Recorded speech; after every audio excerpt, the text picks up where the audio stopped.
Hello mga ka-viewers, welcome back to my YouTube channel, Kois Repair and Tutorial. So, magandang hapon mga ka-viewers. So, mayroon akong i-repair ngayon na isang isa po itong solar lights, yan yung tinatawag nila na solar floodlights. Yan. So, ito dinala ng may-ari ito mga ka-viewers kasi ay ang problema nito, ang reklamo ng may-ari, nahatak ng kanilang anak. Yan. So, hinatak yung wire. Ito, itinatak nitong wire na to at tanggal sa pagkahinang ito dito sa kanyang board. Yan. So, ito pala mga kabers ay galing na to ng ibang technician na repair na to. Kasi kung nakita nyo sa likuran niya, yan tad na ng glow stick, may glow stick na ibig sabihin na-repair na to ng technician. So, yan, kaya dinala nila sa akin dito dahil dito nahatak. Yan So nahatak itong pinaka-wire. Ito kasi galing to sa kanang mga kabis, galing to sa yung yung solar panel. Yan. So itong wire to ay galing sa solar panel. So sa labas ko nilagay para matamaan ng araw at magkaroon ng supply. So yan, at ito pala mga kabers ay na-open ko na pala to. In-open ko na, hindi ko na pinapakita kasi medyo mahirap-hirap kasi siyang i-open. Wala kasi akong blower or yung hair dryer. Kaya medyo mahirap-hirap siya, pero na-open ko na lang mga kabers. Na-open ko lang naman siya gamit ito. Ito yung ginagamit ko pang sungkit dyan. Yan. Na-open ko siya pero medyo mahirap-hirap lang din kunti. Pero pag mayroon kayong mayroon kayong soldering, yung hair dryer or blower, yung ginagamit sa buhok or hair dryer, bumubuga ng init. Ito patamaan to dito, yung sa gilid, yan, patatamaan nyo yan, hanggang lumambot yung kanyang pinakasilan, matatanggal lang yan. Yan. So, bago pa pala tayo magsimula mga ka-viewers, kung bago lang kayo sa aking channel at kayo po'y napadaan lang, so huwag nyong kalimutang mag-like, mag-share, at higit sa lahat, paki-subscribe na rin mga ka-viewers at pakilagay sa all. Pakipindot ng bell button at ilagay sa all para updated palagi or ma-notify kayo sa mga video tuwing ako'y nag-upload. So, yan mga viewers. So, ito pala mga viewers, isang problema pa nito ay napasukan ng tubig. Kasi kung nakita nyo to, itong glass niya, itong pinaka-glass niya, wala na tubig Yan, may tubig siya, nagmumoist-moist. At ito din dito, basa. Yan basa yan dyan basa yan basa yan mga kabers, may tubig pa So basa yung pinaka board. Yan. Isa pa dyan problema yan. Kaya kailangan nating linisin kasi baka hindi ito magcha-charge. Basa yung kanyang mga components, yung mga pyesa, hindi yan magcha-charge, baka magkakaroon ng short circuit sa board. Yan. So bago pa natin yan dito mga kabers, ito muna lilinisin natin pala. Kasi kung nakita nyo tagtad ng tawag dyan. Ganyan kasi ito Yan, ito sa ilalim. Kita nyo naman yan Dito yung sealant ito yung sealant. So sa ilalim to, dito yung tubig Yan, lilinisin natin siya. Yan. Patanggal na yung tubig, pwede na yan. Yan, kasi pag natin linisin yan, pabalik-balik yung tubig dyan, pangit tingnan. At baka tutulo yan doon sa board. Masira lang uli yung nire-repair natin. Yun. Ayan mga kabers, dito naman tayo maglinis. So ito pala mga kabers, hindi ko na naipakita sa inyo kanina, pasensya na yung pag-open ko nito kasi sa sinasabi ko na nga ay medyo mahirap siyang i-open kasi wala akong blower. Na-open ko lang man siya mga kabers, pero umabot ako ng siguro mga 30 minutes, 20 o 30 minutes pagtanggal nito. So ang teknik ko naman pagtanggal dyan, yan, ikwento ko na lang sa inyo mga kabers ang pagtanggal ko nito. Ito ang ginagamit ko. Una kong ginawa dyan mga kabers, ito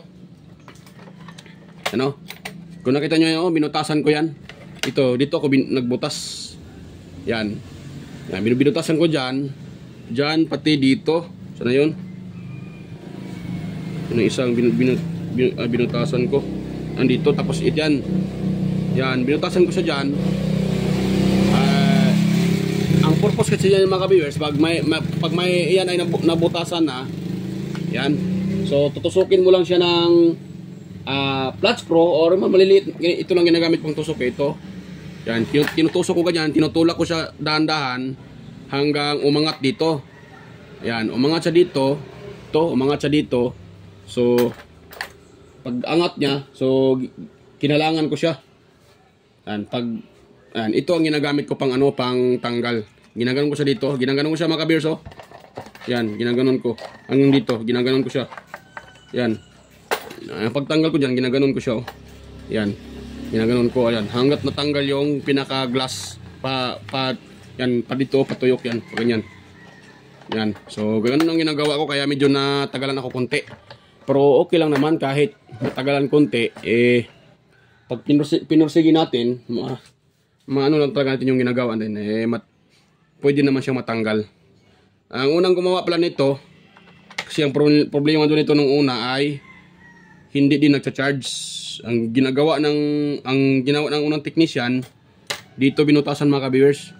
Diyan siya nagbutas. Yan, dito nagbutas. Ngayon, dahil tuklap, dito natuklap yung pinaka-wire, hindi pwede pag dito natin nabutasan uli kasi mahirapan tayo diyang ihinang.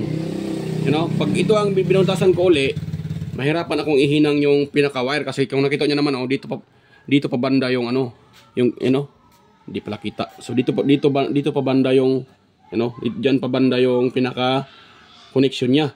So mahirapan tayo maghinang kasi maaring ito ay dito tawag diyan. So tatama dito yung pinaka soldering iron, masunog ito. Kaya yun, mahirap siyang isolda. Kaya ang ginagawa ko, inopen ko na lang siya dito. Yan. Yan, inopen ko siya pag ganun. Yan, inopen ko siya. Ayun, inopen ko siya mga ka-viewers, ganun siya. Tinanggal ko tong pinaka-glass. Ayan. Ito. So yan. So gawin natin na ngayon mga ka-viewers. Lininisan natin yan. Tapos ibabrush natin. Yan, itong na masa-masa. Tatanggal natin yan. Yan, bago tayo maghinang dyan. Yan. Tapos kuha tayo ng toothbrush natin yan. Yan. Kasi walang toothbrush yan. Tututbrush natin yung pinaka-board niya. Pati dito mga sa may pyesa, sa may component. Yan, wag yung lakasan pag-brush, dahan-dahan lang. Baka matuklap yung may mga matuklap diyan. So dahan-dahan lang. Ang purpose lang kasi nito para matanggal natin yung mga tubig na naka-stay lang diyan. Yan. Yan, pati dito sa kanyang sensor. Ito. Ayun. Yan. So brush lang natin sa mga ka-viewers hanggang matuyo.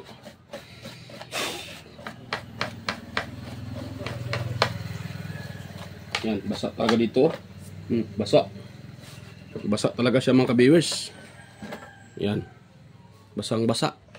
Basang-basa sa ulan. Yun. So, ito, pag ma-repair natin to, i-explain ko na lang sa may-ari na hindi niya pwede itong ilagay sa labas yung tatamaan talaga ng ulan. So, kailangan ito nilang payungan para hindi ito matamaan sa ulan at mabasa. Yan. So, ngayon mga viewers, dahil ito yung dulo, ito, yan, balatan muna natin to bago tayo mag-ano dyan. Balatan natin at ating itest kung mayroon ba siyang output. Kung buo pa ba itong panel nito. Yan. So, balatan natin sa mga ka-viewers, ha. Yan, ganun. Pati itong isa. Yan, ha. Nabalatan ko na siya. Ngayon, titester natin kung mayroon ba talagang mayroon ba talaga yung output.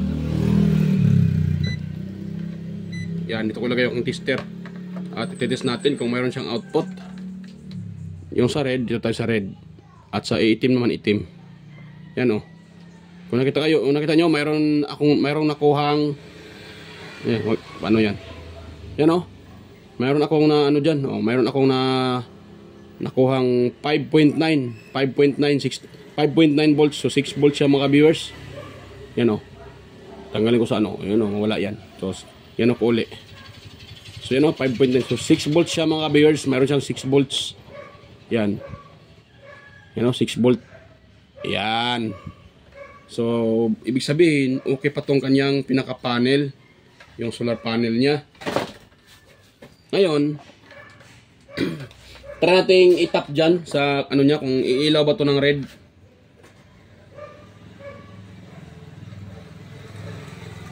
So tap natin mga ka-viewers. So kung ilaw to, ibig sabihin buo pa to. So ano dito, plus. Ito na. Yan, tingnan niyo mga ka-viewers kung magre-red. Ako, ano pa ata. Yan. Yan, nakita niyo mga ka-viewers, nagre-red siya. So yan, nagre-red siya. Yan o, nagbi-blink-blink. Ayan, nawala.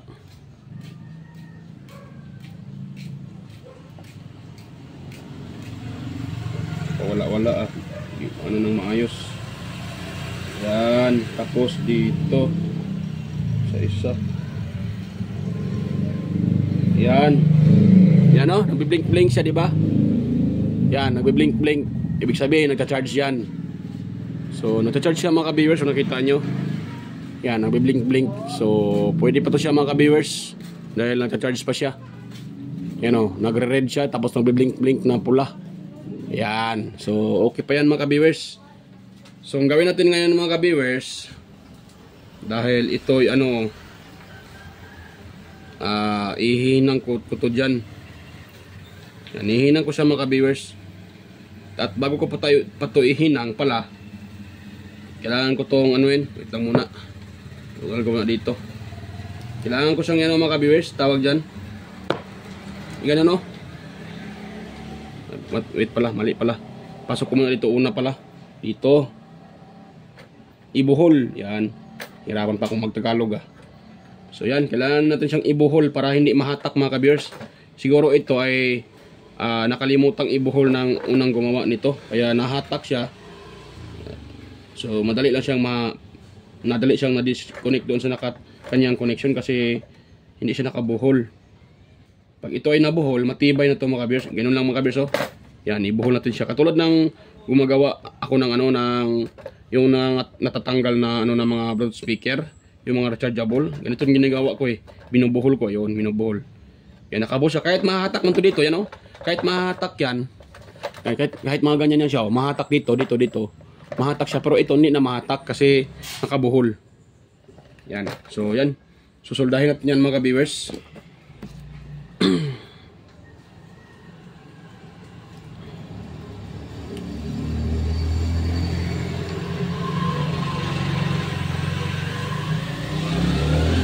Yan. Ngayon, patakan natin ng ano.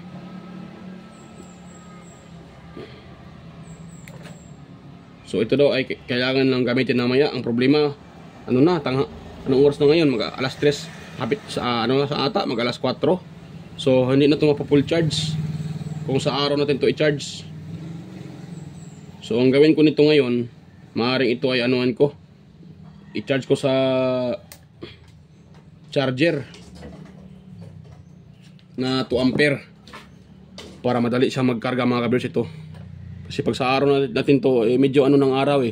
Medyo mahina-hina na kasi ano na. Anong oras na? Alas 4 na ng hapon. 4 PM. Kaya hindi na to kayang i-charge sa araw. So para magamit nila to, ang gawin ko nito i-charge ko na lang to sa charger na 5 volts. Pwede naman kahit 5 volts yung ano mga ka-viewers kasi ano lang to eh.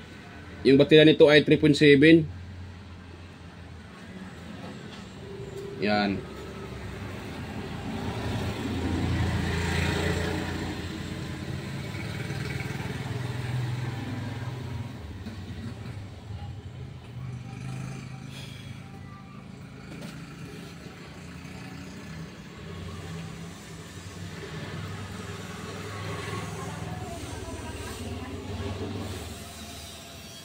Yan. Pati doon sa board, pinaka-board niya. Yan, patakanin natin ang soldering lead para kumakapit agad yan pag nilagay natin.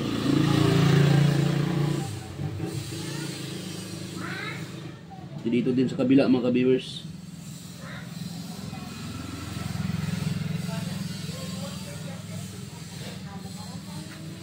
Pero pag ano hindi ko makapit.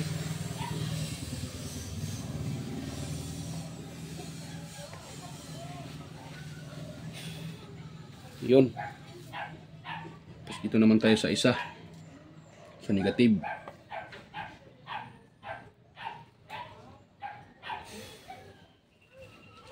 Yun, pwede na yan mga ka-viewers. Yan, tapos ngayon, itatap natin to.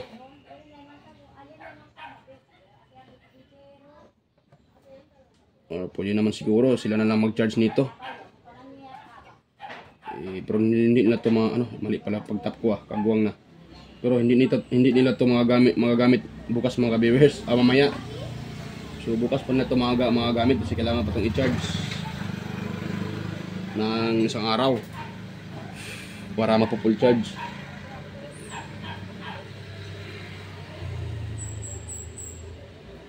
Yan, so dito itap ko dito. Tapos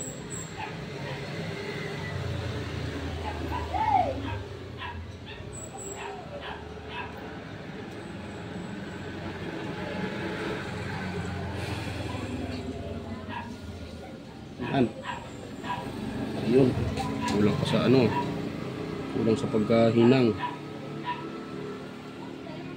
Kaguang na.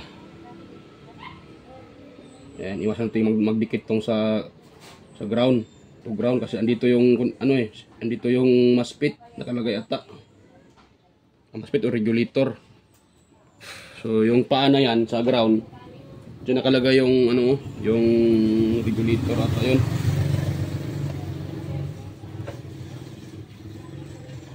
Yun. Kaya iwasan natin nga magdikit yan.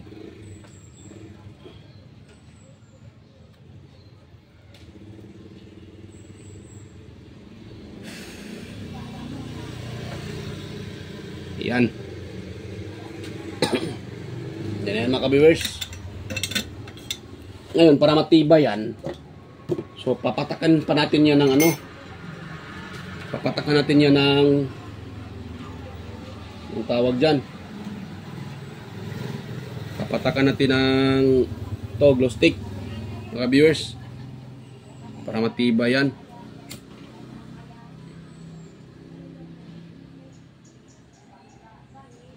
Yan.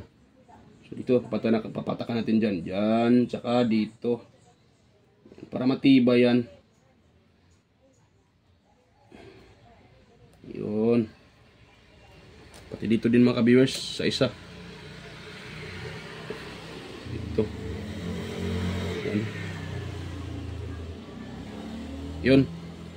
Pwede na yan mga ka-viewers. Kung nakita nyo, nagbe-blink na siya. Nagbe-blink siya ng red. Kasi nakalagay sa labas yung pinaka yan. Yung pinaka tawag dyan, panel. So yan, sa ulit ko muna ito mga ka-viewers at hindi ko na ipakita sa inyo para hindi na tayo dyan, matagalan. Kasi pag ipakita ko pa sa inyo pati pag matatagalan tayo dyan, madali lang naman to. Lagyan ko lang naman to ng glue stick. Glue stick lang gagamitin ko dyan. Yan, sa ulit ko muna ito yung kanyang reflector. Tawag nito reflector. Para umano yung kanyang ilaw.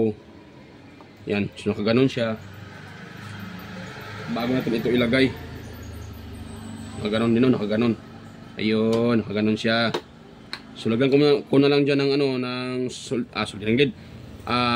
Glue stick. Yan, para didikit ito. Kasi pag hindi natin lagyan ng glue stick yan, mahulog yan yung kanyang pinaka-glass. Yan okay na siya mga ka-viewers, nagka-charge na. At ito, hindi na ito mahatak, hindi na mahatak yan mga ka-viewers, kahit ano pa nila, hindi na mahatak yan. Matibay yan. So hindi na mahatak mga ka-viewers. Matibay yan. So yan mga ka-viewers, ay Hindi ko na ipakita sa inyo ang paglagay nito para hindi na haba video natin. Pakita ko lang sa inyo pagtapos ko nang mailagay yung pinaka glue stick ito. Glue stick. So yan. Stay tuned ng mga ka-viewers. Ayan. At okay na mga ka-viewers. Na-assemble ko na to. Nalagyan ko na ng stick glue. Yung pinaka glass niya. Yan o. Kahit anong ganyan. Hindi yan matatanggal. Pero ito mga ka-viewers, i-explain ko lang sa may-ari na ito ay hindi niya pwedeng ilagay sa labas. Dahil may tendency na ito ay pasukan pa rin ng tubig. Yan, kung saan ko inilagay yung yung stick glue. So may tendency na papasukan pa rin to ng tubig, kaya mas maigi na ito ay na lang nila, payungan. Lagyan ng payong or yung tawag diyan, yung tarpaulin. Yan. Or something yung basta hindi ito mababasa sa pwede ito ilagay sa labas, pero kailangan niya na ng payong or yung kahit anong klaseng para hindi lang hindi tatamaan nito direkta ng tubig o ng ulan, para hindi papasok dito yung ulan at hindi masisira yung board niyan. So i-explain ko na lang sa may-ari na kailangan lang nila tong hindi na direkta sa labas, yung wala siyang payong. Yan, so kailangan nila tong payungan. So yan mga ka-viewers, magagamit na to nila. Yan, pero nga lang, yun ang alang, wala, hindi na pwede lang idirekta na tamaan ito sa ulan. Yan, so wala kasi akong mga ka-viewers, wala kasi akong yung tawag sealant, yung ginagamit ba sa ginagamit sa aquarium. Yan, yung rubber sealant. So wala ako noon eh. Kaya ang ginagamit ko ay stick glue pang dito para didikit siya. Yan. Yan, so kung nakita nyo, charge siya oh. Nagta-charge na. Yan. Dahil ito ay nakakonect na. Yan, simple lang problema niya mga ka-viewers, nahahatak lang ito. Pero kahit simple, diyan tayo mahirapan ang technician pag backlash nito. Katulad ko na wala akong tawag diyan, wala akong blower or yung hair dryer kasi kailangan tong painitan para ma-open at luluwag yung pinaka sealant. Wala ako noon, so kaya ang ginagawa ko DIY lang. Ito lang ginagamit ko pang tuklap dito para matuklap to siya, para matanggal. Yan. So yan, okay na yan mga ka-viewers.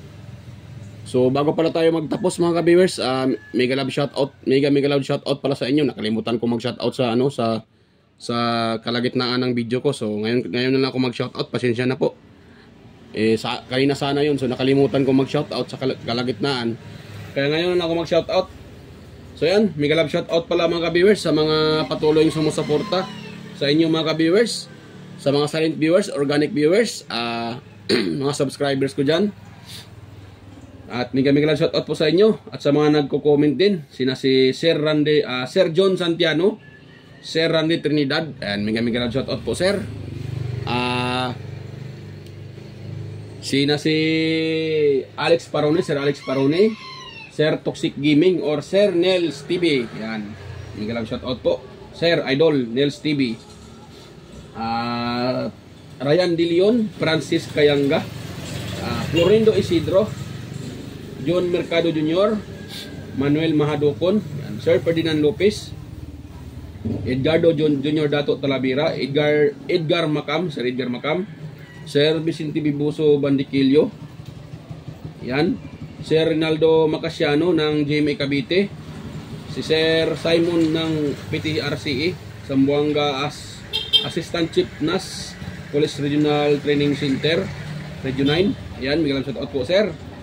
Si Sir Benjan Calderon, si Sir Ferdi Ronquillo, ayan. And may shoutout po sa iyo Sir Benjan Calderon at saka Sir Ferdi Ronquillo. Salamat po sa panonood sa aking mga upload at sa pag-support sa aking channel. At ganoon na rin sa aking mga kaibigan sa YT na sina si Andy Rabino TV Tech. Yan. May shoutout po mga lods, mga idol, Andy Tech, Andy Rabino, at saka si Inting Butingting, Maya Vlog, Andy Rabino to, Teletech Chair, West Jojo Tech, Ricardo Bernardo, Fix and Review, Yoda Tech TV, John P. Technician, Rodolfo Oy Studio, or Tech TV Official, or yung Repair Tutorial, Jimenez Iban Vlog, yan.